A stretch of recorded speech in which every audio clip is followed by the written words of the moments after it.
Driving forward, living in the present, and learning from the regrets of the past, these are all lined up in one decisive word: action. It's the action steps that take us nearer to realizing the change we want to see in our personal lives and our society. Let's all do our part to make Jamaica the place of choice to live, work, raise families, and do business. Welcome to this Wednesday edition of Jamaica Magazine. I'm your host, Theodore Henry. Let's unwrap the pages of today's show after this quick break. Stay with us.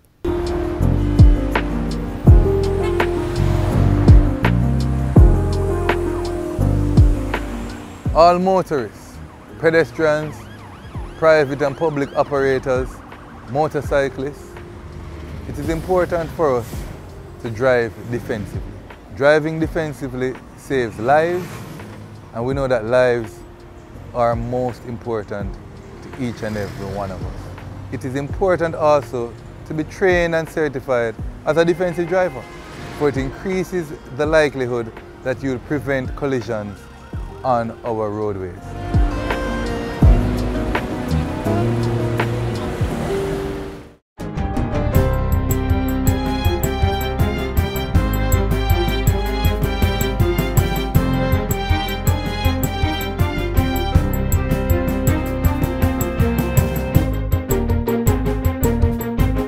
Good day, I'm Lisa Rowe and this is your JIS News for Wednesday, December 20, 2023. 509 young Jamaicans have been lifted into the next step of their personal and professional lives thanks to the government's Learning and Investment for Transformation LIFT program. The cohort is the first set of participants in the program, and they were celebrated during a social advancement ceremony on Friday. They have completed the first two phases of the program and will now advance to phase 3, where they will be placed in jobs across the public and private sectors. Prime Minister Andrew Holness hails the group for completing the program while deeming them ambassadors for Jamaica. You have the building blocks for greatness. You have applied to the program. You have met the matriculation requirement. You have stuck with the program. You have completed it. Now we're giving you the experience in an organized, structured, rules-based work environment, and more than that, we are paying you for that experience. Minister with responsibility for skills and digital transformation, Senator Dana Morris-Dixon, urges the participants to be role models for their peers and to use the training they have received as tools to forge a resilient and innovative future. The investment we make today in training these bright minds is not merely a contribution to individual careers, but a foundation stone in building a resilient, innovative, and competitive workforce. We stand here today equipped with knowledge and skills that will propel us forward in success. The National Fisheries Authority, NFA, says very soon it will be developing a recirculating aquaculture system, RAS hatchery, as part of a World Bank project to become more climate smart and resilient. The equipment is expected to boost fry production and raise tilapia output to approximately 3,500 metric tons per year. According to the Chief Executive Officer, Dr. Gavin Bellamy, all procurement processes for RAS have been completed, and the NFA is currently awaiting Cabinet's approval to begin construction. Also, to deal with climate smart, the pelagic fisheries and the fad fisheries is to encourage our fishers to move away from the near reefs and go further to fish. The near reefs are under pressure now. That is one of the reasons why we have fish sanctuaries, to help in the replenishing of the fish stock in the nearshore areas.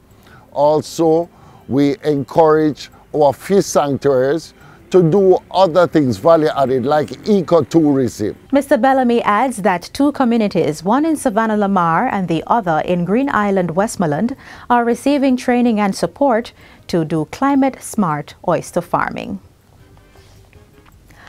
Over 1,000 persons have so far benefited from the new oral health and denture replacement program by the Ministry of Health and Wellness. The Second Chance Smiles program was launched last Wednesday at the Hagley Park Health Centre. It is the first of 4 launches to take place across all health regions. Minister of Health and Wellness, Dr. Christopher Tufton, says the initiative is gathering momentum and will meet a target of helping 10,000 Jamaicans under age 60 to enhance their life chances socially and economically. The ministry has committed to investing approximately $60 million in the program over 18 months. The Jamaica Constabulary Force, JCF, is cautioning motorists against the illegal use of colored and flashing lights on their motor vehicles this holiday season. Assistant Commissioner of Police, Gary McKenzie, advises that the use of these lights, as detailed in the Road Traffic Regulations of 2022, is restricted to service vehicles. The use of blue lights, these lights are restricted to police vehicles. The use of red lights, flashing lights that is, those are restricted to ambulances and the fire service. Large units such as tow trucks and large truck trailers may use amber lights to announce their position and approach on the roadways. It is not for these lights to be used randomly. ACP McKenzie was speaking at a JIS think tank last week. He says headlights on all vehicles must also be properly angled, as motorists who use very bright lights that are incorrectly positioned pose a threat to other road users. In other words, the left headlight is to be shining straight and the right headlight is to be shining to the left, and both lights are to be slightly downwards. If you shine lights directly at persons and at other motorists, then you are blinding them and the potential for a crash exists. ACP McKenzie further informs that no other light on a vehicle should outshine its headlights, adding that auxiliary lights or reflectors should also be set at a lower ampere. And finally, the National Road Safety Unit is calling for greater care when traversing the roadway, despite the figures for crashes and fatalities trending down this year. The data for January to December 19 shows a decline of 59 fatalities, or 13%, when compared to the same period last year. For the review period, the country has recorded 406 fatalities, resulting from 368 fatal collisions. Fatalities are projected to reach 427 by the end of the year. The Road Safety Unit says the parishes of Westmoreland, St. Catherine and St. Andrew accounted for the highest number of fatalities for the period, while males accounted for 87% of those who died. In 2022, the nation recorded 488 road fatalities. And that's it for JIS News Today. I'm Lisa Rowe. Thanks for watching.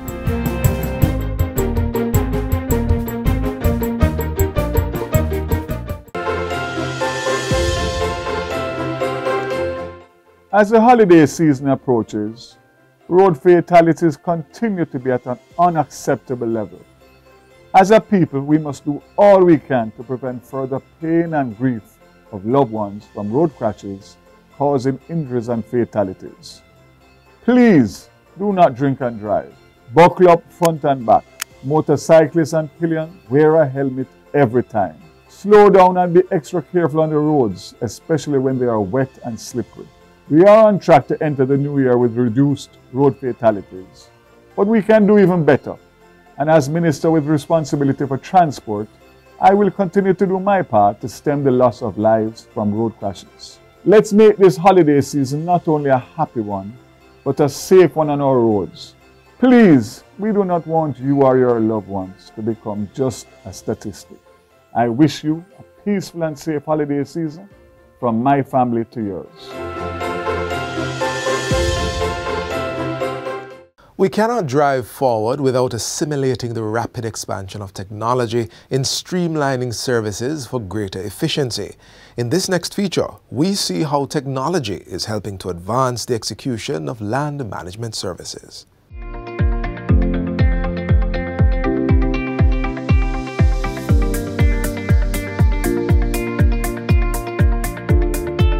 The National Land Agency (NLA) is on a mission to maintain a reliable land information infrastructure that facilitates proper administration and sustainable development.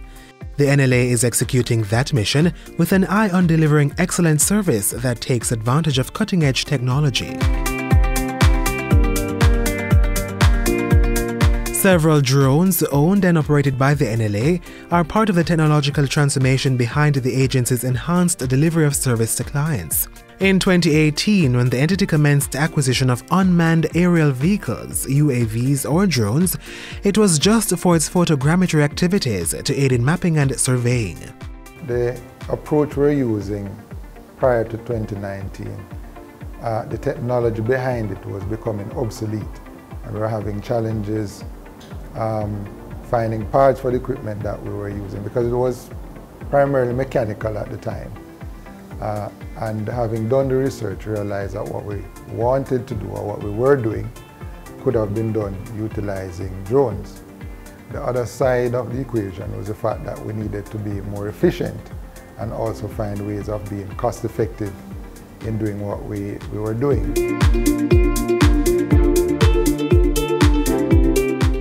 Managed to get a core set of officers trained and implemented what we call train the trainer. So having trained a core set, we then utilize that same set of officers to train others within the unit. I think it's one of the best moves we would have made on the side of the agency, because in terms of the transformation that it has brought about. Since then, the NLA has expanded the use of drone technology beyond mapping and surveying to other areas of its operations such as land valuation and estate management. For mapping, we need to capture imagery of areas all across the island for various purposes. So, if we need imagery to capture how the slope of a particular property is, then we capture the imagery for that. Or we'll capture the imagery for a town, and we will use that to update our maps in-house. Cadastral surveys, they want to be able to find boundaries, precise boundaries, and the drones can actually assist in that regard. Drones make it possible for the National Land Agency to capture aerial images in areas with rugged and challenging terrain, which otherwise would have been difficult and costly to execute.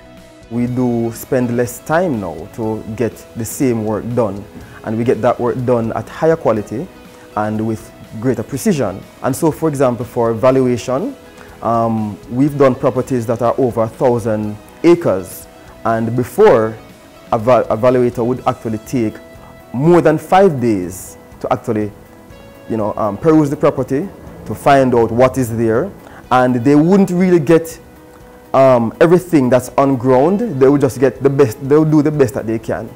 But now we can take half a day to do that with the drones. And we have imagery of everything. And so what you find as well, in addition to the efficiency, the capital outlay, the money that we spend is much more efficient now as well. Aerial images captured with the drones are processed using other technology to create the various maps and three-dimensional products.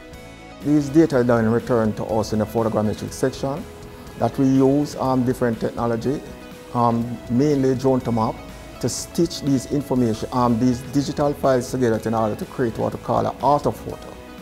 From this orthophoto, we can extract whatever information we need, mainly like roads, building, drain, and a contour to create what we call either a digital or paper-based map. And what we find with the drone images, we can have accuracy up to 5 centimeters. This we couldn't achieve before. Generally, the accuracy from the aerial photos we had before was like 5 meters, plus or minus 5 meters. Now we are down to 5 centimeters. So it greatly helps us in, in producing highly accurate map for the agency and the country at large. As it relates to creation of cadastral maps, we are exploring the extent to which that can actually be done. And so one of the products that we're creating, and this is kind of a futuristic product that we're experimenting with, is a 3D cadaster where we now give a real-life look to what the data is out there. The future is technology. And the National Land Agency is embracing this future as it continues to deliver improved services to support Jamaica's sustainable development and economic growth.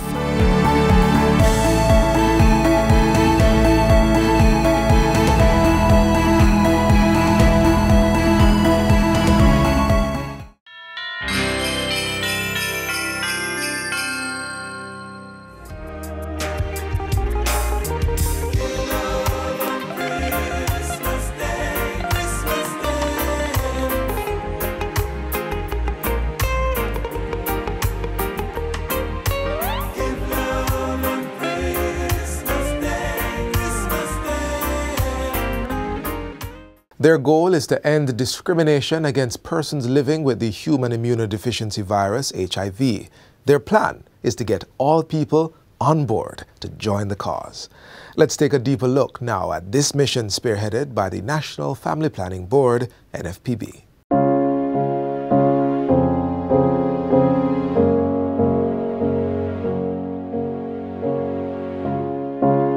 Stigma and discrimination has and continue to be an issue when it comes to dealing with and managing the HIV response. What we have found is that while we have treatment that is free, while we have health facilities across the country that allows services to be available and accessible, we also have the Jamaica AIDS Support for Life that also provides services for people living with HIV. We still find that persons are still afraid to access the services. And this issue is related to what they think or what they perceive or what they think is real when it comes to being discriminated against. So discrimination is persons are being treated in a disrespectful way. They are being asked questions that are not necessarily relevant for the reason why they're in the space that they're in and when they're asking for services. And these are concerns that we have had over the years. We have had many interventions. Just to be clear, the National HIV Response, Enabling Environment and Human Rights component of the response looks at different areas related to stigma and discrimination as well as human rights violations. So we have NGOs, that's non-government organizations or otherwise known as civil society organization, and government organizations working together to reduce stigma and discrimination. Some of those programs include legal literacy and know your rights campaigns, where we have the civil society organization working very closely with the community members, people living with HIV and the key populations, to help them to understand what their rights are, to help them to understand that services should be available, affordable, accessible, appropriate. The government of Jamaica has done a lot of work in trying to reduce stigma and discrimination as well, especially the Ministry of Health and Wellness. So why are we doing Champions for Change then with all the work that we're doing? It's interesting to note that stigma and discrimination seem to be very culturally rooted in our society. It's so normal for us to walk into a room and for someone to look at you, and from looking at you they decide and prescribe how they should treat you. Unfortunately, the treatment is not always a good treatment. Fear is a big factor on it, as the Ministry of Health and Wellness is always very key on looking at the health of all citizens of Jamaica.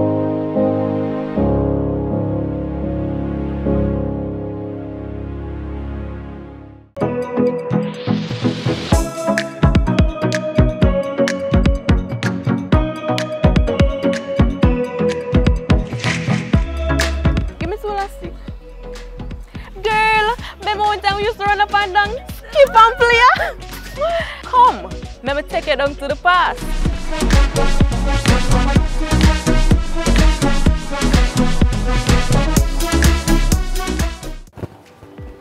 The 1 year, I'm gonna make you jump like there's no tomorrow. From your ankle to your knee, under your bottom and your waist. But watch you now, better me show you how it's done.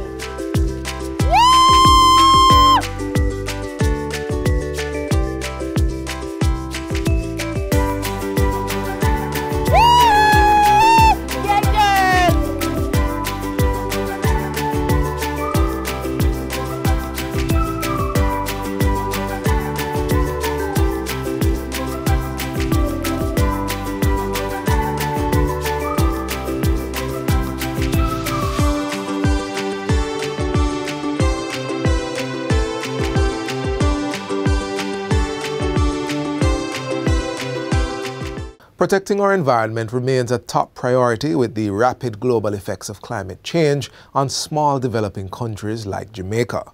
Let's learn how proper watershed management is an essential aspect of mitigating the impact of climate change. Jamaica, the land of wood and water. Preserving the rich history of our island's natural bounty is centered on the core ideal of sustainability. So, with every precious drop of rainfall harvested into the beautiful canopy of the island, increasing the urgency to safeguard our water sources is everyone's responsibility.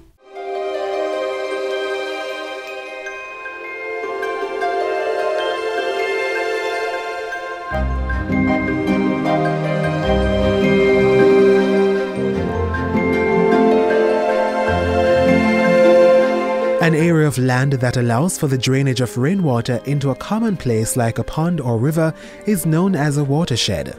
Now, you may live near a river or drink the water from a bottle, but how much do you know about watersheds and their life-giving role? There are over 100 rivers making up Jamaica's watersheds. These rivers are critical resources to the ecosystem of the land, while empowering our economy. The National Environment and Planning Agency NEPA manages Jamaica's 26 watershed management units WMUs in partnership with key governmental agencies such as the Rural Agricultural Development Authority RADA, the Forestry Department, the Water Resources Authority and other partners. There is one major factor to note in the protection of watersheds, and it's the delicate balance of the communities who earn a living from these areas through agriculture. So we try to take a bottom-up approach to watershed management. Now that will involve liaising with the communities, getting their inputs prior to going into any given watershed with any intervention. You have to do what we consider to be an assessment of the needs of the community, separate and apart from an assessment of the needs of the watershed prior to going in and doing our interventions. This approach forms part of the integrated watershed and coastal area management model, which takes into consideration the community's views. Under the Watersheds Protection Act of 1963, watershed areas are declared and regulated to conserve the water resources, while allowing residents to gain from popular land economic activities such as farming. You do have complementary acts that would speak to watershed management. So you have, for example, the RADA Act of 1990 that will allow for the use of extension services, which translate into watershed management as the use of sustainable land management practices with the farmers. There are 7 other pieces of legislation that support the Major Watersheds Protection Act. Finding the balance between benefiting from the resources in watersheds and preventing its degradation is continuous work by the environmental authorities. In 2015, a $3.9 million Yala's Hope Watershed Restoration Project was launched as a joint initiative between the government and the Inter-American Development Bank (IDB). The Yalas and Hope River watershed supply 40% of the drinking water in the densely populated urban parishes of Kingston and St. Andrew. We would have trained under that project over 5,000 farmers in sustainable land management. And then we would have also did quite a number of studies. We'd have done some replanting in the area. We'd have replanted over 500 hectares. A major initiative from the Yalas Hope River Restoration Project was the use of a Payment for Ecosystem Services scheme, designed to give an incentive to farmers who rely less on the watersheds. At the end of that project, we would have, through modeling, showed that we have seen a reduction in about 8% of sediments coming down out of that watershed, and that's a conservative estimate. It goes up to 17% when you factor in the interventions that were done by our partners in these watersheds. NEPA also established a Yalas and Hope River Watershed Management Committee to ensure that these results continue.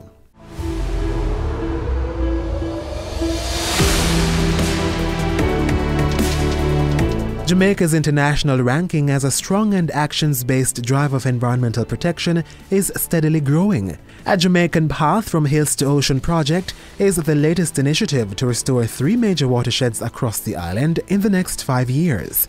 The $1.05 billion Jamaican dollar project is a joint partnership between the government and the European Union, executed by the Planning Institute of Jamaica in support of NEPA and RADA. So the rapid ecological assessment is expected to inform some of the project activities that will help with the RADA-led components in identifying some areas that will be prioritized for intervention, and those priority will be for trainings for farmers and other techniques that would help with the overall watershed management. The Cassiton Botanical Garden is one particular location within one of the watershed management units that would benefit mostly from some of these activities. Work will also be done on two wetland ecosystems, Winds Morass in Trelawney and the Mason River Protected Area on the border of St. Anne and Clarendon. And those activities would help with the overall preservation and conservation of those two wetland areas to stem or kind of address some of the challenges we are currently facing with issues of encroachment or solid waste deposits, and also the general sensitization through the use of signage and public education. The project will also flow into the protection of Jamaica's marine life.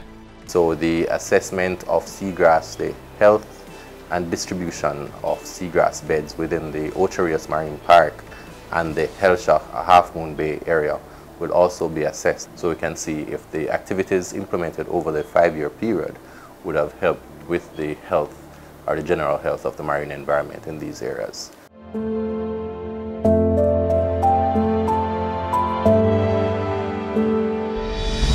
Don't waste water. Turn on your tap at half blast. Plant a tree, the more the better. Do not litter. Proper waste disposal prevents your garbage from getting into our rivers and streams. Be environmentally friendly. Get involved and help protect the earth. The work to protect our watersheds aligns with Jamaica's signatory to the Paris Agreement on Climate Change to limit global warming to 1.5 degrees Celsius. Equivalently, our Vision 2030 national plan also prioritizes balancing sustainable use of the environment and reducing poverty. Through climate-smart steps to better use the lands and the hills of our watersheds and reduce the degradation of our coastlines, the value of protecting Jamaica's watersheds today will pay the price for securing the future of the island.